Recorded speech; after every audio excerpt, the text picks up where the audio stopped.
Hi again everyone, welcome once again to Keep Calm and Game. This is going to be another Guns of Glory video, giving you some tips and hints. So this video is going to be about farms. So I've had a request to do a video about creating a farm and basically how to get more resources. So I'm going to show you how to do that. So we're going to go through creating a farm, how you can use your farm, and how to make the most and kind of get more resources without and doing it all within the Guns of Glory system, obviously. So we'll do that, and we'll do that. I'll show you how to do it without spending any money. So let's dive into the game. And the first thing that you'll need to do is create an account. So you can see within the account section, in fact before that even, apologies, you're going to need to make sure that your account is binded. So if you don't know what that means, binding your account is in here, in the account management section. You can see it says bind. So obviously you've got some social media and you've also got Google as well. For me, I use Google because I find that a very easy way to create accounts. So to create a Google account, a Gmail account, for example, is very, very simple, very straightforward, and it can take literally a couple of minutes to do. So I quite like that way of doing it. As you can see, if I go to switch account and if I go sign in with Google, you can see I've got a lot of Google accounts here. So that is definitely my preferred way of doing it. But you can do it with a King's Group account and the social media as well. If for a main account, I would always suggest that it's a good idea to bind the account to more than one. So for example, my main account, I would have that binded through maybe a social media outlet and also through a Gmail account. Just because if one goes down, then you can still sign in with the other. I've had it before where, if Google goes down or Twitter goes down or something like that, then if you've got the account with another binded elsewhere as well, then you can still sign into the game. So definitely number one thing, make sure that your account is binded. Even if we're not talking farms, it's still probably the number one thing that you need to do and you need to know. So secondly, creating a farm. So to create a farm, you'll need an account to then bind it to, because that's what enables you to switch accounts. Unless you're going to be permanently signed in on other devices, but you want to be able to be switching accounts. So I've created a Gmail account for this video to show you how to create a farm already. So to do that, what we would do is we'll go start a new game. So we click on start a new game, and then we'll start a new game, and I'm in Kingdom 484, so we'll scroll down until we can find Kingdom 484. Obviously you would look for the kingdom that you're in. So let's have a look. It would help if I select the right one. See, this lockdown, I'm doing 12-hour shifts, doing some hard graft at a warehouse, which is not my normal job, but I'm doing it during all this COVID stuff because I'm currently not working properly at the moment. So doing that to make a bit of extra money. Part of the consequence of that is that my brain is fried and crazy hair, as you can see, because we can't go and get our haircuts. We'll be glad when all this COVID stuff is over. I know, first world problems. There's far worse things happening. I apologise. So, as I was saying, so select your kingdom and then start a new game. So, are you sure you want to start a new game? The data of the current game has been bound, so you can recover it later by switching accounts. Now, that goes back to what I was talking about earlier. If my account wasn't binded, that would be a very different warning message. Essentially, if you don't bind your account, you will lose what you've done, which is why it's so important that you do that. So let's press yes, and we're going to start a new game. Now, in years gone by, this has always been a much easier process than what they've made it now. Obviously, I don't know the reasons why and whatnot. I assume it's where Perhaps they had some bots and things that were creating accounts, but they have made it a little bit more arduous, for want of a better phrase, to create these farm accounts, but it's still a really, really straightforward and easy thing to do. So agree to the terms and conditions. So this is what this is going to do, is this is going to start a new game, a fresh game with a brand new castle in the kingdom that my main castle is in, which is what you want to do, because ultimately you want this to be your farm, which is what we're talking about. So let's skip the video, the intro video, and you do have to go through the storyline again, which I realise is a bit of a pain, but look, it's not going to take very long, which is why I'm going to go through it with the video, and you can see exactly what to do. No doubt, if you've been playing for a little while, then you may not necessarily have seen all of this introduction, in which case it would be a new thing, so great. But if you have just started playing, then no doubt you will have gone through all of this already. So it's just a case of just clicking through it as quickly as you can, because ultimately what we want to do is just get to the stage where we're playing the game properly, and then we can look at how we make the farm and how we go about making it as effective as possible so that you get as much resource as possible. I would say that it's always important as well not to lose sight of the fact that this is a farm. So some people do go a bit crazy with their farms and kind of treat it like another account, which is fine. My farms that I've got more than one, and I really do nothing with them other than they are just gathering resources for my main account. So I'm not worried about upgrading them. I'm not worried about statistics and things like that.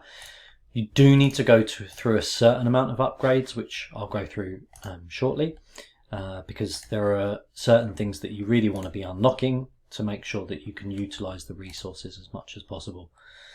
So I'm just clicking through all of this at the moment, and I'm just kind of following the storyline, getting through it as quickly as possible so that we can get to the point where we're starting afresh with our castle. So literally with all of these storylines, as I say, just click through them as quickly as possible, and then we can get on to the business of creating the farm.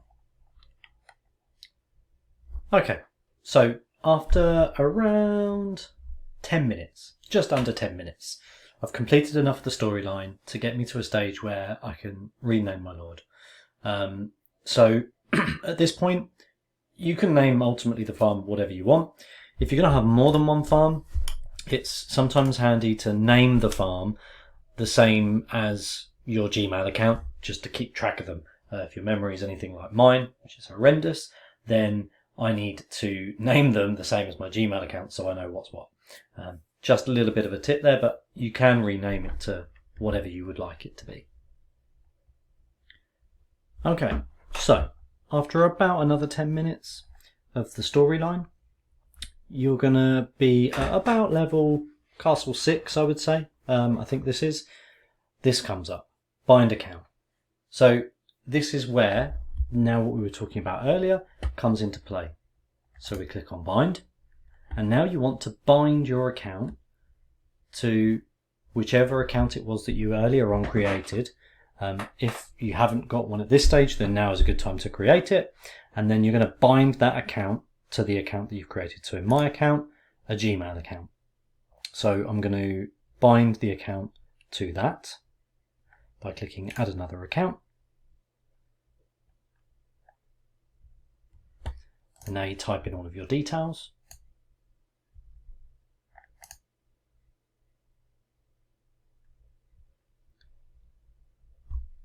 So once you've done that, you will see it then switches to bound. So now this account is bound, it will save. So now you can flick between different accounts and it will save those accounts in your progress. So I'm sorry, that was castle level 5 that it asks you to bind the account. So you've now created a castle. You've got the castle here. Now there is going to be a certain amount of work to get this castle up to a level where it starts to really make you some resources. So what I'm going to do, because you can see at the moment, especially in these early stages of the account, you don't have a mine, and I'm going to go through kind of how best to make the most of your farm, and that is a big part of it. So you need to upgrade the castle to a good level, and I'll show you what I mean by that. So let me just switch accounts. So the game's now switching accounts. Now obviously you don't want to go crazy because this is just a farm, so just bear in mind and remember that the whole goal of this is to create resources for your main account. So just always have that in the back of your mind. But to that extent, you do still need to invest a little bit to get it up and running. So you're going to need troops to gather resources, and you're going to need to get it to a certain level so that you can so that you can gather from the mines. So let's show you what I mean. So the spirit mines are one of the main places that your farm is going to get you resources, which when you think about it, at the first it doesn't make any sense, but then when you look, when you send your troops out gathering, you can obviously gather all the resources that you need. Food, there's only a certain amount that you're going to be able to hold because your troops then start to eat it, which is frustrating, I know. So this is where the spirit mines really come into play. So within the rewards, so this castle, this farm is a level 22. I think the 20s are a really good number because you start to open up the spirit mines and the rewards that you get become more beneficial. And you don't want to go too mad, but it just depends what you want to get out of it. So in the mining loot, when you scroll down, you can see you've got 100k iron. And what I do is I go through every day and I mine enough so that I can get these resources. Because, you can see there you've got 1.5 million food, you've got 2.5 million wood. So that's one of the best ways to get the resources. Now, this one, you can see that there is still some bits that are greyed out.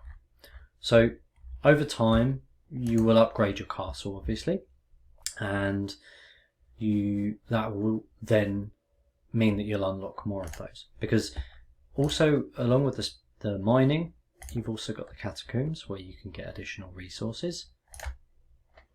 And the other beautiful thing about this is that if your farm then joins the same alliance as, say, your main farm, you can, if you click on alliance and goods exchange,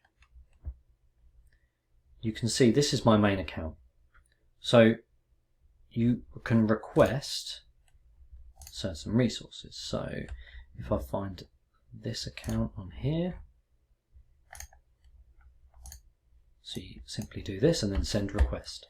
Do that from your main castle, and then when you go in with your farms, you can then send the amount of resources to your main castle. Particularly the recruitment banner, I think, is very, very useful. The others not so much, but the recruitment banner, an extra 15 every day, is quite a lot. So obviously then the next thing that you're going to be doing is sending your troops out together. So you want to be gathering enough to do your dailies if you've got time. If you haven't, then fine. But when you are sending them out together, you're gathering wood, you're gathering iron, you're gathering silver. I don't worry too much about food because obviously, as I said earlier, the troops eat the food. So I only gather the food that the actual castle needs to grow it to where I want it to be, i.e. healing troops or getting troops to get enough so that you've got a few marches so that you can then do the things that you want to do. So let's look at the other ways in which it's important that you can gather resources. So at the moment we've got the pirate chest event going on. Again, a really good place to get resources from, because when you're spinning, there's a good chance that you're going to get resources within there. So you can see there, 150,000 silver, definitely not to be sniffed at. So that's definitely a good thing to get. Other things that are going to be good as well. So if we look in items, so obviously over the course of the game, you're going to get things like the Honour Challenge. So within the Honour Challenge, you've got the Challenge Resource Package. Not huge amounts on their own, but when you get a lot of them, this is where you can really, again, make some good resource. So by doing those dailies that you've got here, not only are you getting things like the chests and such from doing the rallies, but you're also getting the Honour Challenge up, and all of these different things culminate to give you a really good farm. So if we look in the items of this, and I've got no idea what's in here, I have not looked for a long time, so I've had this farm for a little while, as you can see. So there's a lot of unspent resources. So you can see here, and I recently did farm this, but so 114 challenge resource packages. So if I open all of those, so you can see there's a really good amount of resource in there. And I should stress that I don't really play these farms an awful lot. So I'll try where possible, if I've got time, to get all of the dailies done, because it gives you these for the Honour Challenge. What it also will do, again, I've got no idea how many chests are in here, but so I've got some Red Guard chests, 146 level 7 Red Guard chests. So let's open those up. And again, you can see you're going to get a lot of things in there, along with the munitions chests. So let's open those up, 156. And you can see a really decent amount of resource that's come out of those as well. Because by switching the accounts, and if you're in an alliance that isn't a big alliance, when you create a Red Guard rally, you can then use your farm to enter the rally. The good thing about that is your main will then, if nobody else joins the rally, your main's going to get nearly all of the resources. Obviously make sure that you kill the Red Guard camp. So you're getting resources for your main that way. You're also, by doing that, quite often I'll send one troop from my farm to the Red Guard rally, because maximises the resource that your main gets if nobody else is in the rally. But not only that, by even sending one troop, you're still getting those Red Guard chests, you're still getting those keys through that, and by doing your dailies, which, as you can see, that really, really adds up over time. The other place that you can do is go to, if you're in an alliance, which you should be, you can go to the store and you can get gathering boosts, which can be quite handy. So I would really say that all of these things combined is what then give a really, really good farm. And if you've got a couple of those, if you've got time to manage those, then you can see why actually you can really, really build up a really decent amount of resource, and which is going to be really good for progressing. Now, obviously, if you're in the same alliance, but the whole idea behind this is that you can attack your farm castle to get those resources. So you may in the game have heard of people opening resources. This is what they mean. So let's say I needed to farm this castle. I would either port it near my main or port my main to it. I would go into the items and I would then open the amount of resource that I need. Then I would leave the alliance by going to manage and leave. So I would get my farm to leave the alliance and my main to attack the farm to get those resources. And then once it's all finished, you can get that to join. A lot of alliances do have farm alliances, and a lot of people prefer to keep it separate because then they can attack it whenever they want. I choose not to do that because I like to be able to do the bit that I said earlier about the goods exchange. Personally, I feel that those 15 recruitment banners are a good investment, considering they cost absolutely nothing, and it is literally seconds to do it. Also, I think the benefit of being able to add your farm to the rally if nobody else is online. I mean, we're a reasonably sized alliance. I think we've got nearly 60 members, so a decent size, and normally there is people online, but you do get those instances where there's not. So it is really handy to have your farm to be able to put in those Red Guard rallies. And like I said earlier, it does increase the amount of resources that your main will get if you only send one or a couple of troops to that Red Guard rally. is that everything. We've been through how to create the farm. We've been through how to use the farm. Gathering, obviously you're going to be gathering on a daily basis anyway. Attacks we've been through, and the rewards. Yeah, so I think that's pretty much it. Obviously if you've got any questions or queries, please do throw them at me. I hope that you found the video useful. Oh, there is one more thing I need to show you, which is the munitions exchange. So do just make sure that you upgrade this enough as well to get, again, free resources from the munitions exchange. I know it's not loads, but it's still a really, really decent amount. I mean, you can see at the top here, so I farmed this castle about 2 weeks ago to train a load of troops, and just by doing really what I would say is the minimum, it's really kind of building up already. You can see the troops are eating some of the food that's in here, so definitely going to train some troops and get rid of that. Obviously don't forget you can send trades to your main castle as well, which is another way of doing it. Tend not to do that. I do that if I've got a bit of excess food and I haven't got time to be leaving the alliance and attacking my farm and things like that. So I tend to maybe send the odd bit of food that way if I've got some excess, but I don't tend to send resources that way just because you do get a tax on that. Let me just show you what I mean by that. So let's find our alliance, move me a minute.